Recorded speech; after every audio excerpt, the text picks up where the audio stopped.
The opinions expressed are those of the participants and do not necessarily reflect the official positions of the sponsors, advertisers, or presenters. Advertising does not imply endorsement by the sponsors and presenters.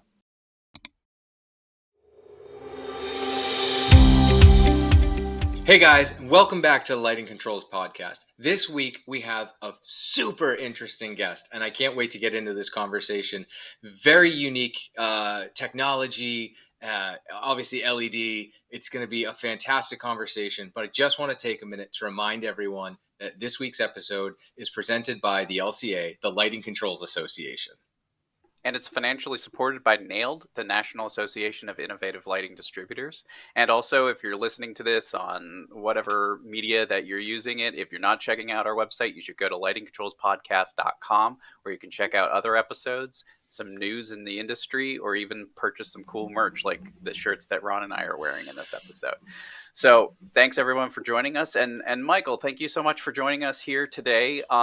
For our listeners, do you mind just giving us a quick breakdown on who you are and what you do? Yeah, well, thank you for having me, first of all. And well, by my origin, I'm an IT guy. I develop software for about 20 years now. And now I'm also owner of a company which produces LED controllers for pixel LEDs. So it's a little bit... most of the installation or the products we use for TV studios, but we do also like parties and events. So that's basically. Yeah, thanks for joining us. And I think what's interesting is that you're kind of mixing a blend of architectural and theatrical. We've seen a lot of videos with people using the technology to do some really cool like dance kind of popping, locking stuff. And so just curious, what is the process with using your equipment? How do people come to you and start a design? Well, if our sales guy don't call them, then usually they come with some problems. Like at the beginning, everybody thinks that I just install LED strip and it works. But once you are trying to install it, you find out there are so many problems connected to the installations. And I would say the LED pixel installation are one of the most advanced installation you can do in this light industry. So usually they come with a problem. So that's how they start. So what's a common problem that people come to you with? Well, most of the time they come, I have a TV studio and I need to control like 500 meters of LED strips. And then they find out that probably the cheaper controllers are not that suitable. I mean, you can't imagine having the small controllers, the remote to control, 500 meters. It's something you cannot achieve with this kind of stuff. So they need something more advanced, and that's what we are trying to provide. Sure. Yeah, no, I think that's a pretty consistent thing in our industry, is that people will come to us and say, well, why can't I just get this off Amazon for $20? And, we kind of go, okay, well, you can buy it off of Amazon for $20, but just so you know, there's a lot of limitations to that device that you're getting, as opposed to if you have more specification or installation grade equipment. Yeah, well, definitely. I mean, even if you take, for example, usually for this kind of stuff, the people in the DMX as a control protocol. But when you calculate for one DMX universe, is good enough only for about 170 LEDs, which is like 5 meters. So I think, and these kind of problems, they are related to this. The more LED strips you want to control, the more complicated it becomes. Mm-hmm. And so usually this conversation, somebody comes to you with a problem and says, okay, I want to do 500 meters of LED tape. Where does the conversation go from there? Well, usually we explain them like what everything they need, because they usually when first time they do the installation, they just calculate the price of the LEDs, but that's nothing. I mean, you are from US, so you probably know the most expensive part of the installations is the people, like the person who actually takes the strip and install it. And when they found out that they need about 1 hour per 1 meter, so that's automatically for 500 meters, you need 500 man hours to do the installation. And it's quite a good rule of thumb, this 1 hour per meter. So yeah, then we guide them how to do the installation actually. And of course, if they don't give up, then we continue with them and sell them the stuff they need, hopefully. Sure. No, I mean, I think that is definitely a good rule of thumb when you're thinking about tape lights, because again, a lot of people make the assumption that, oh, well, I'm just buying a cheap fixture and, the install is going to be really simple and easy to do. Whereas, we're talking about customizable, malleable resource that really needs some hand-holding. You can't just, put it in and be done. You have to manage not just the installation of the tape, but also, all the drivers and the encoders and everything behind it. So, that's really something that I think a lot of people could benefit from thinking a little bit more and adding that 1 hour per meter or 1 hour per 3 feet if you're in the US. And that way you can kind of think through, okay, it's every foot's like what, $50, but on top of that, every 3 feet, you're going to have somebody actually installing all of that. Exactly. I mean, that's the problem. And also there are some more related problems. Like, for example, when you have 5 meters of the strip, you cannot power them from one side. You need to connect the power also on the other side, because otherwise you will lose the brightness. And not to mention, there is also artistic kind of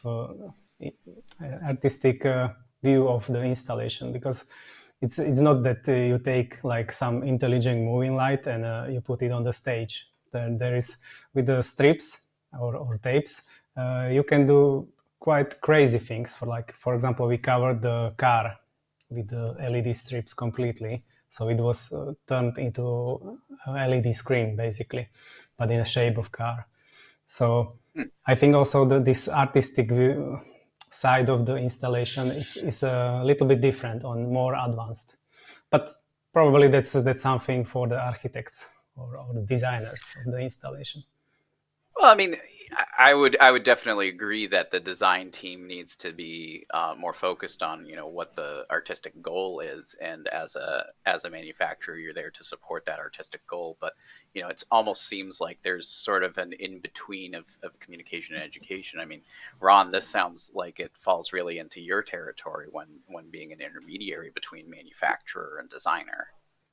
Yeah, right. I mean, someone's got to jump in the middle and sort of pick up that ball as an integrator or whatever to sort of help with controls design, everything else. I'm curious though, that 1 hour per meter, is that factor like programming time? Is that, or are you just thinking about installation time? I'm just curious what that hour sort of includes in your sort of rough calculation.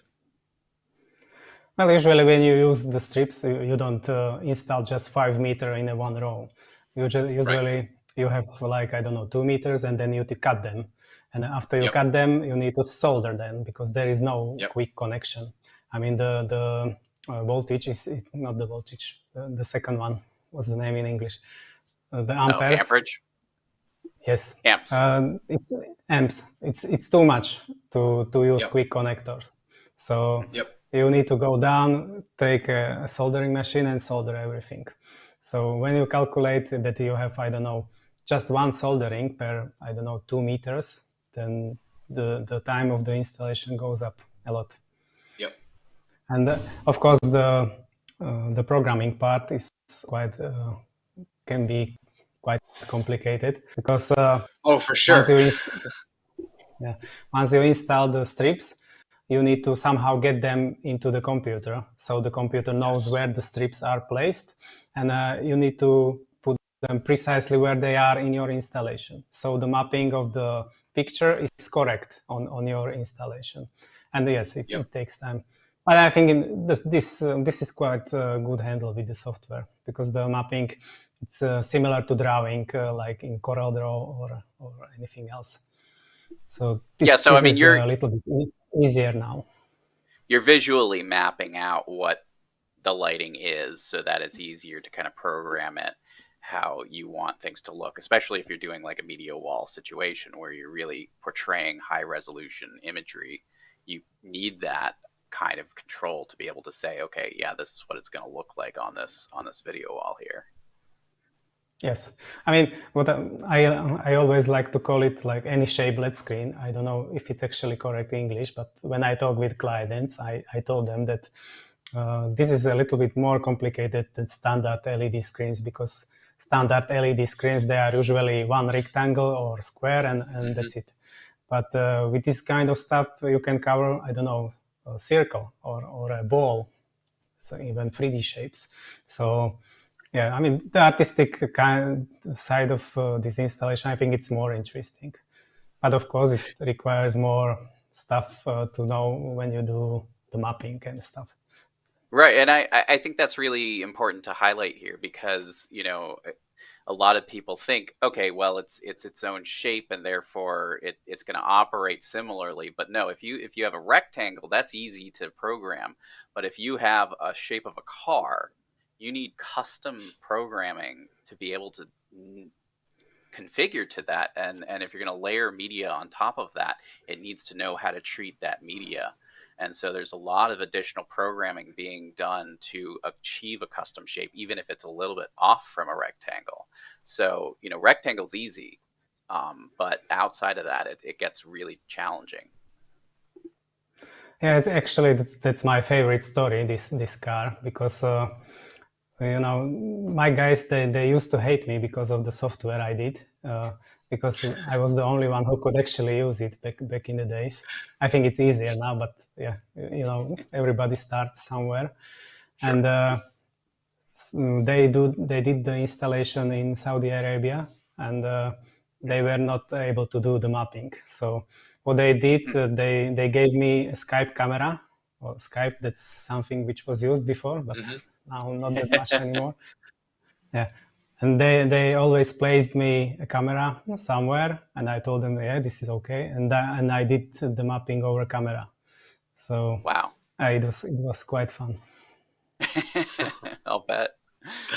So yeah, I mean, granted, you can program remotely, but it still takes time to map, and that's just laying the foundation. That's not even putting any additional programming on top of that. That's just giving you the playground to work in. Yes, I mean, once you do the mapping, I think the controlling part it's a little bit easier, because the mapping computer can behave as a media server, basically. So you just trigger the scenes or the videos which you put into the software. So that's probably easier than the mapping itself already. Right. So I mean, really, the project's not ready until you've got this mapping done, and then you can kind of layer stuff on top. But I mean, you still need to pick that media. You can't just go, okay, AI generate me this look. You have to still have the media content to work with. And I think that's another thing that a lot of lighting designers will sometimes forget or not include in their scope, is the fact that somebody needs to generate this content. You can't just go on to some website. That's a very good point, actually, because quite often the clients, they forget that in the end they have to provide the videos which you will play actually on the installation. And I know we have, maybe I should not tell, but here in Slovakia we have one big installation which we did like 8 years ago, and they are still running the one video which we installed back in the 8 years back. So yeah, I mean it's a good for longevity's purpose. You can point to this installation and say, yeah, it's still running 8 years down the road. But I think to the point that you were getting at, it is kind of comical that they haven't updated it or changed it at all. Well, it's really pity that you have like 80 square meters of intelligent lighting, like these LED screens with different shape and curved, and you are using just one video because there was no, I don't know, not enough money to pay some graphic guy to do something more interesting. So yeah, it's a pity, and clients often forget that somebody provide the content for the installation. Yeah, I think both Ron and I can feel you on that. I think we both worked on projects where we're like, there's so many cool things you can do with this, and you're going with a static color. Great. Yep. Yeah, that is we quite often even install the pixel strips around the decoration of the TV studios, but in the end they use just plain color for all the segments, which is a pity. I mean, it looks better when you have some nice fade out from green to red color, for example, on a line of the table or something. So, yeah. Well, and I think stuff like that really behooves the designers to have these conversations early on, so they know exactly what it is that the owner is expecting. Not just for the purposes of avoiding over designing a system, but also just aligning expectations so that if they don't want that chasing effect, then maybe it doesn't need to be as complex as it is. Or if they do want that chasing effect, who's doing that chasing effect? Who's actually going to be providing what that looks like? And so that's kind of a conversation that should be had early on in the project design, so that everybody's in alignment of what to know. I mean, you're the manufacturer, so you're providing what the designers are asking for, but it sounds like maybe there was some disconnect between what the designer was asking for and what the owner was asking for. Yeah, it's like you buy a Ferrari and then you drive it 20 kilometers per hour, or I don't know, 10 miles per hour. So yeah, it's a pity. Absolutely. There's another phrase that I use, is taking the Cadillac to go grocery shopping, but it's essentially the same thing. You have this overpowered machine and all you're doing is this really simple thing. So yeah, it is really kind of, like you said, it's a pity that, this happens, but at the same time, maybe in the future they'll take advantage of it and really do something cool with it. The nice thing is that it's still going. So, as opposed to theatrical productions, which are, they go up and then they get struck, and then everybody just has the memory of it. But speaking of theatrical stuff, we've seen some really cool videos of like dances and stuff. And I was curious if you were involved in the design process for the equipment on those dances. Yes. I mean, the interesting part is that the software which we use for the mapping is the same software which we use also for dance performances.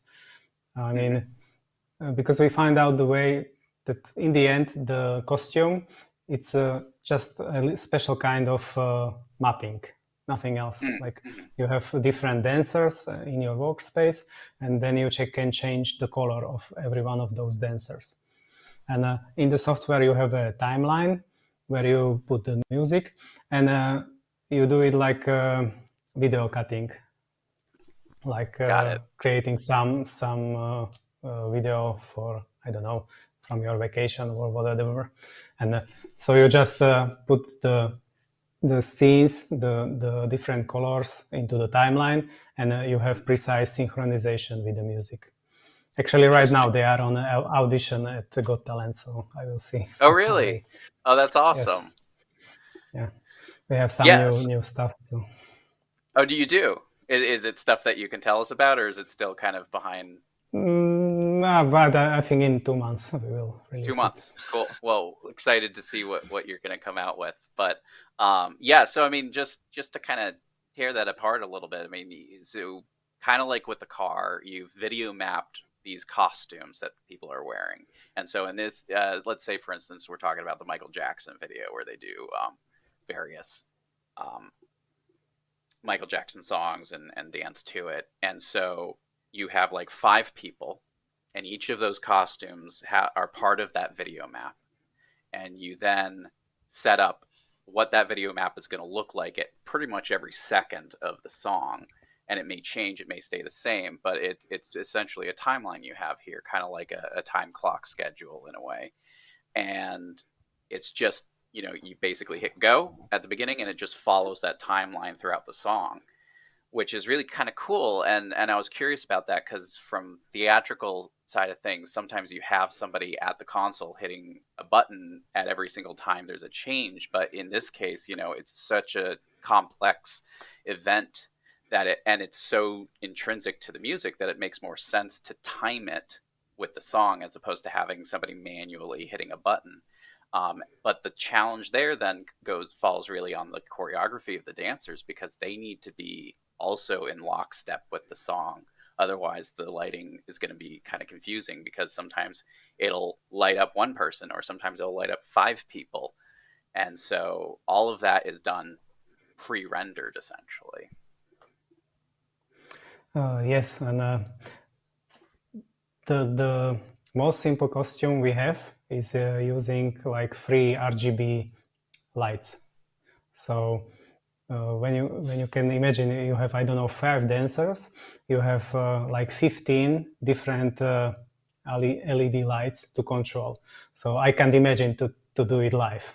Like I would need another pair of hands at least. So yeah, I personally, I love live shows. When you sit behind the computer and you do the live show. I used to be a laserists, and there most of the shows were done back in the days live. But for this one, now I can't imagine to do it live. I mean, there are some let's say cheaper acts which they have just remote control on the back, and they change the lights. But I think the impression is not so good as it is when it's prepared. I have some questions about the suits because they're fascinating. So how are you controlling those? Is it wireless communication between your controller and some sort of receiver on the suits? And then also follow up, how are you handling the batteries and location of batteries and all that? Yeah, and the most of the time now we use still these simple suits. By simple, I mean they have 16 different parts which you can turn on or off and change color. So, for example, you have a chest where you can change RGB color. Then you have I don't know, the head where you can change RGB color, and so on. And these suits, they work on wireless DMX. And why DMX? Because it was the only Wi-Fi which we found which was actually working on the big shows.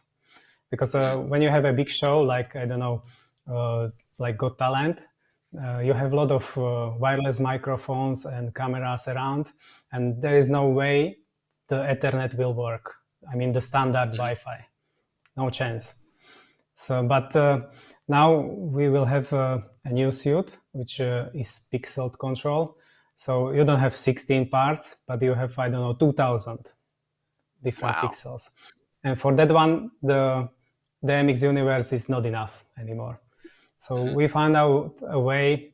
The dancer has a special controller on his back, where is a SD card, and while you are programming, you are able to export and send the show to the unit on the dancer's back, and the show is saved on the SD card. And then when we do the performance, we just start play, and it's sending the synchronization signal via the wireless DMX again. So I see. So so you simplified the communication, and I think this is really fascinating. So I'm going to break it down a little bit. But basically, what you're saying is that, because the wireless environment is so saturated by other resources such as cameras or just internet in general, using wireless DMX, which is on a different bandwidth, is going to have a much better clarity and therefore have better communication overall. But with this new suit, which has 2,000 parts to it, there's too much to send data-wise via wireless DMX. So you're actually putting a DMX controller in the suit, and you're just sending time sync data to the suits so that they stay in synchronization. But they're just essentially playing the show as right after it hears that synchronization information. Yes, exactly. I mean, this is the good thing about it is even when we lose the DMX signal while the show is running, the show will still finish because Right. the machine has its own synchronization inside, and you don't need to synchronize, I don't know, like 30 times per second. Like we do it, but even if you lose the signal, it's still working fine. So yeah, that was the idea to always run the. Yeah, I think that's good. I mean, in theater, you kind of want redundancy, you know, in architectural, like, okay, if the lights lag a little bit that aren't life safety lights, if they're just for cosmetic purposes, it's like, okay, that's unfortunate, but it's not going to like destroy the effect. Whereas in live performance, it's like every second matters and it needs to synchronize, and it needs to do this night after night after night. It can't just do it once. So I think having that level of redundancy makes a lot of sense. And it's kind of smart, in my opinion, to use the wireless DMX as a sync data. You know, we see this a lot with MIDI, but because you don't really have a MIDI timecode stamp, it doesn't make sense. So you're using the wireless DMX here. Yes, because I don't know any Wi-Fi MIDI, basically. Fair enough. And, all right, MIDI Association, you have your charge for the future. Yeah, but go ahead. The nice thing about the DMX, it's so simple that and it always works. Like we never had a problem with this Wi-Fi, and we did even big shows on a stadium with I don't know 30 dancers, and it was still working fine. So yeah, that's what we always use, and even these pixel suits, which use I don't know 2,000 pixels, you can still handle it with DMX. And it's pretty safe since all the content is saved on every one of those dancers. So It's a good way. No, it's really, really sharp. I like that. And I think I want to go back because you said that, you know, the wireless DMX works. It hasn't failed you. And, you know, I think that's really good for people to hear because there are a number of people out there who are, you know, hesitant about wireless DMX because of bad experiences in the past. And I think wireless DMX has definitely made some significant strides over the last few years to be a much better and more robust system. So I'm curious, you know, what have you done to test its capabilities? 100 shows. 100 shows. Okay, there you go. But I mean, we tried all the time. We have a luck that we have a friend or maybe colleague who is a producer of a Got Talent here, and he always comes with some crazy ideas. And thanks to him, we have we can come to the venue where they do the show, and we can try everything. So that's what we did. I mean, the fact is the first show was a complete disaster for us, even though it was a success from a point of view of the audience. Like thanks to the first show, we found first clients like Red Bull and so on. But for us, it was a disaster really, because instead of the 7 dancers, just 5 of them actually reached the stage. 2 of them burned before. So. But they were running on a prototypes. So, and I remember my former business partner. He was below the stage, and he was holding the Wi-Fi signal as close to the stage as possible. So they actually work. So yeah, and while they were dancing, one of them died. Even one more. So even 4 guys finished. But what was interesting that nobody noticed, but we did, of course, and we fixed it after. But I mean, when you do something new, you can't avoid that something goes bad. No, and it happens, right? We've all had those experiences, right? And I think there's 2 things. Not all wireless DMX is created equal, right? Different manufacturers, have different properties to them. You can't necessarily go out and buy the $50 one or $20 one on Amazon and expect it to work as reliably as something that's spec grade from one of the more reliable manufacturers. So, right, wireless DMX, proven. I use it all the time as well. Not all is created equal, but you're not wrong. I myself have had issues on site where we've done all the testing, everything's seamless, everything's great. All of a sudden, this is in an arena. All of our testing, there was not a single person in the building, aside from staff. Now, all of a sudden, you've got an arena full of people, and you've got all of what actually did us in, we found out afterwards, once we did spectrum testing, was the wireless point of sale units were in the exact same band range that our wireless was in. So we did our initial wireless test. We were clear in the building. We knew we were outside of the cell phones and everything else that we were going to run into, but we did not know that the wireless POS system was not activated during our testing time, and that ended up knocking out our wireless, and we had all sorts of intermittent signal issues during show. And it was we learned very quickly, and we solved it for the next one, but it was brutal when it happened. Yeah, and when you imagine when you hit the play button and the dancers they turn black, then usually it's another good sign. So and once you learn, you are trying to avoid it actually. So well, not to mention. No, go ahead. Just one thing. There is a social point of view. I mean, in the dance suit, there is a human being, and the human being is really sad when it's not working, and it happened to us. So you are trying to avoid this kind of fails. Totally, and again, I think it further is going to that point of having the controller in the suit, and it's just a time code sync information. So that way, even if you lose that DMX signal mid-show, the show's still going. So it's you just need that first impulse to hit, and then everything else is good. But I'm guessing with the time code signal, it would catch up essentially. So if a suit starts late, once it hears that signal, it'll go, oh, okay, I'm supposed to be at this queue, not this queue. Yeah, exactly. It will remind automatically to the point where it's supposed to start, and it works after that without any intermission.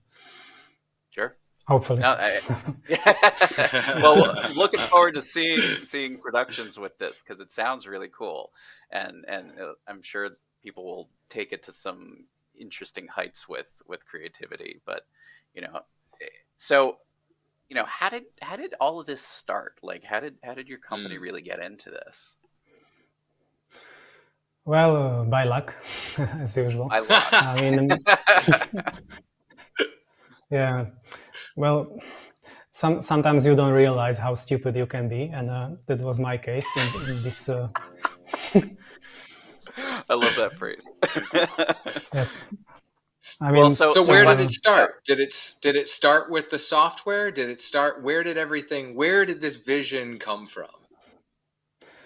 Well, I told you that we have this friend, which is a producer of the Got Talent, and he always comes with some crazy ideas. And he saw some costumes, but back in the days, they were just one color.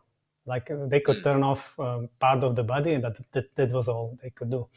And he came to us.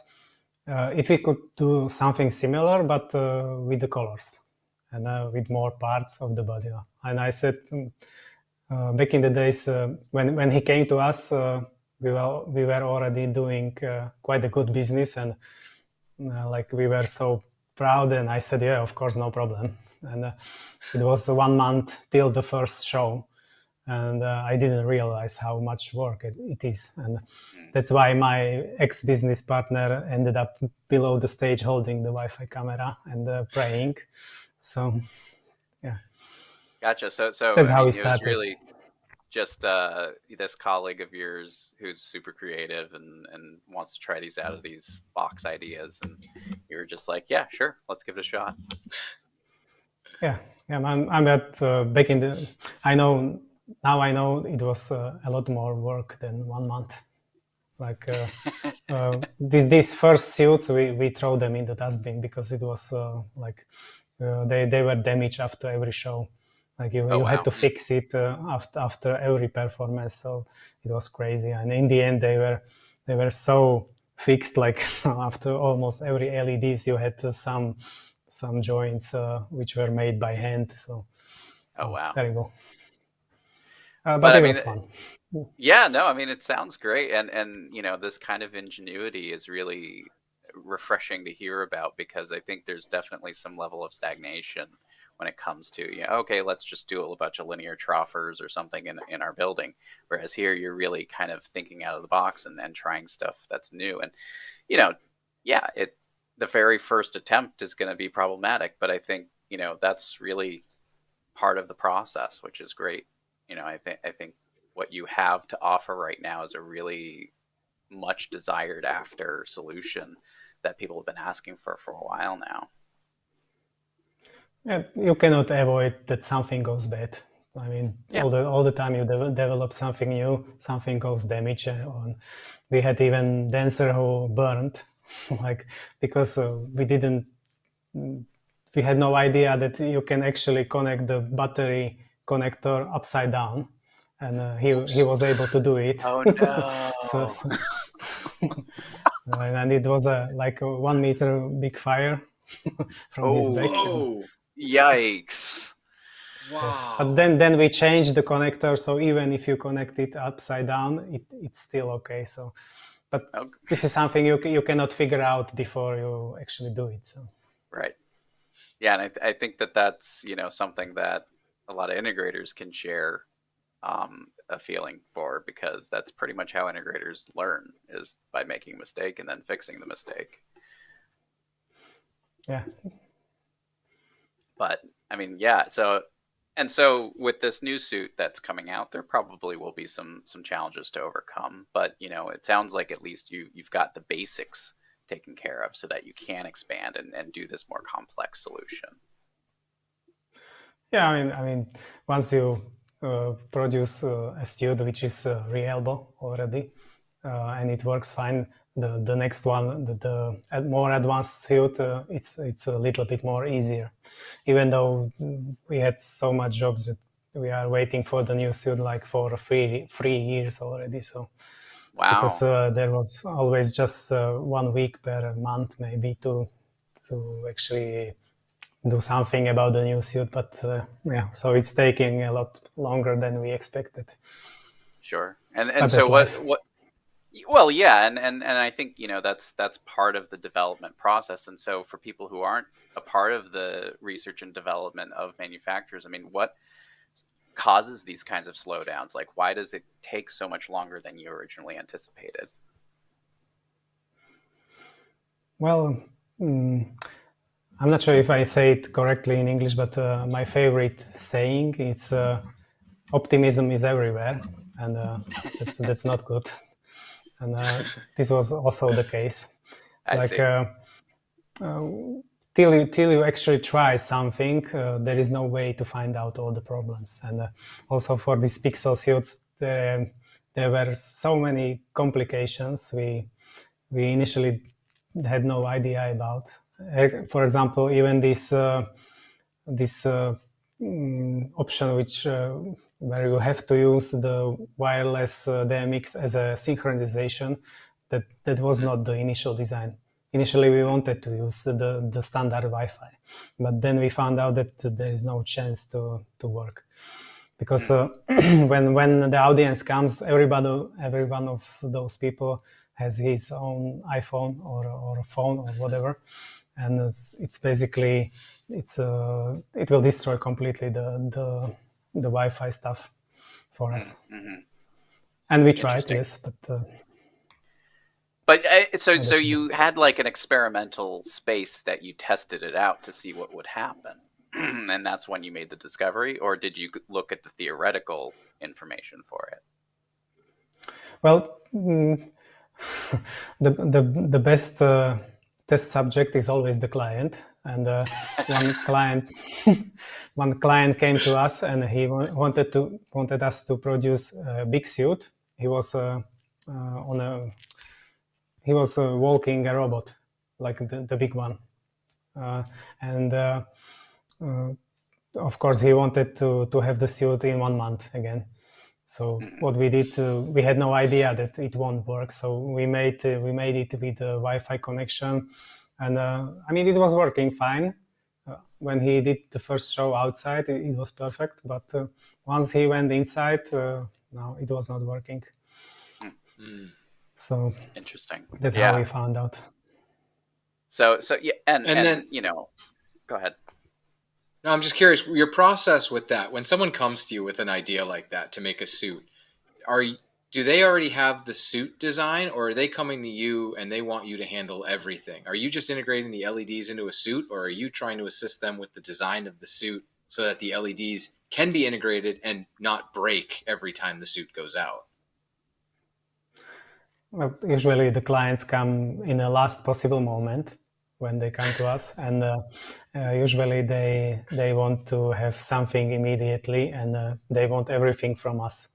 So yes, they come with some design and stuff, but we tell them that this is something which will take like months to actually produce. So well, then we are trying to find some acceptable solution for both of us.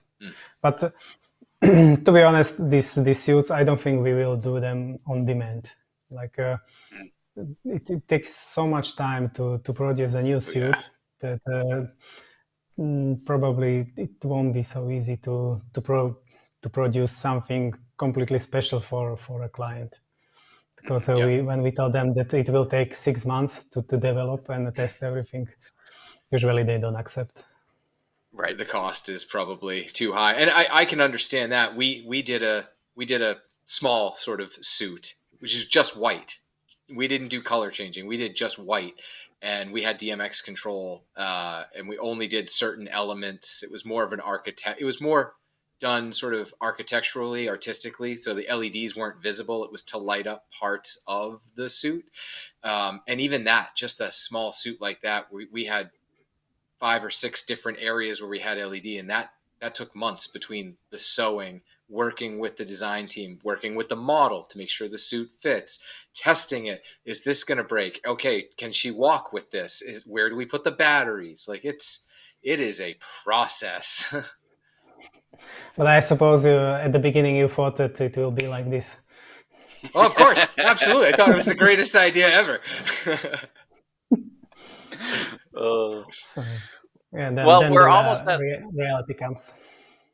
We're almost out of time here, but I want to package up what we've talked about here. I think from your humble origins of just helping out a creative to come up with a unique solution, you've really created a robust business model that's really in high demand in our industry, which is a company that does, unique custom tape that does whatever parameters you need it to do, whether it's a high resolution video wall that's in the shape of a car, or a suit that's going to be part of a dance number, or, just your typical architectural installation.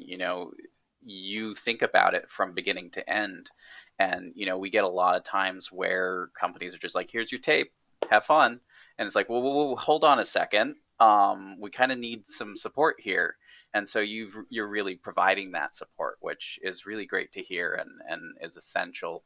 But additionally, when it comes to these kinds of unique applications, it's not going to happen at the snap of your fingers. You really have to think about it in great detail. Even at the beginning, you need to talk through the parameters with the owner, with the designer, with everybody involved, so that they understand what to expect. I mean, I think everybody does kind of go in with the idea that, oh, this is going to be really easy to do. And it's like, no, it's not. You've got moving parts, you've got challenges, you've got damage, you've got all of these parameters that really need to be thought through. And it sounds like you have made the mistakes so that other people don't have to.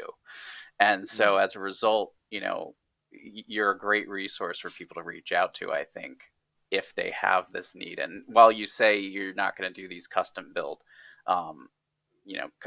costumes, I think you're probably going to get a lot more people interested in getting custom built costumes, and we're going to see, perhaps some more creative ways of doing this than just like an LED show.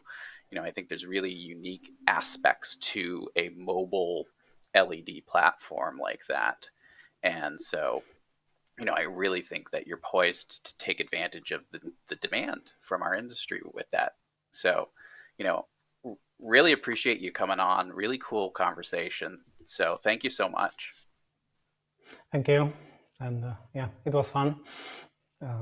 Because not all the time I remember all this bad stuff we had to go through. So yeah, sometimes it's fun. Well, but no. Even when, just one note, even if the client comes and he has some crazy ideas about his suit, or I don't know, anything which is moving, we always help them. But we just tell them that we cannot do it like here. Usually we help them how to do it, how to install the stuff, but they need to do it actually with their hand. So that's also the way. And granted, that is a labor thing that needs to be discussed. And so I think you being clear about that with the owners or the designers is really good, because fabrication is another thing that's overlooked in a lot of cases. Like, yeah, okay, we could buy the fixtures, we can buy the thing that the fixtures are mounting to, but who's doing that part that puts them together? And so, I think that's really important to clarify. And yeah, I can't disagree more, or can't agree more. Yeah. So, yeah. Well, Michael, thank you again. And whether you guys at home are watching this or listening to us, we will make sure that there are links in the description for you guys. So for all the cool videos we're talking about, for Michael's website. So if you want to see these costumes, you want to reach out to Michael with some crazy ideas, whatever it is, that information will be below so that you can do that. I just want to take a minute to remind everyone that this week's episode is presented by the LCA, the Lighting Controls Association. And it's financially supported by NAILD, the National Association of Innovative Lighting Distributors. And again, check out our website, lightingcontrolspodcast.com, for all of our episodes, any news in the industry, and check out some cool merch. But until then, thank you so much for joining us. And Michael, thank you so much. Really appreciate you joining us here today.